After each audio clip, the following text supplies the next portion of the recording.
25. júna po obede sa judisti z oboch rimavsko-sobockých oddelov Lokomotíva a Mladosť rozlúčili so školským rokom. Výbory oboch oddelov zorganizovala súťaž medzi judistami, ktorá sa nesla v duchu letných prázdnin. Otvoril ju predseda oddelu Mladosť Jaroslav Mlynár, ktorý privítal športovcov oboch oddelov, rodičov a hostí.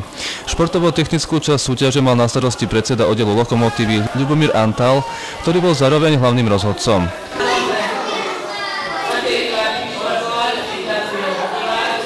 Vysvetlil judistom súťažný poriadok výnimočne pre túto súťaž.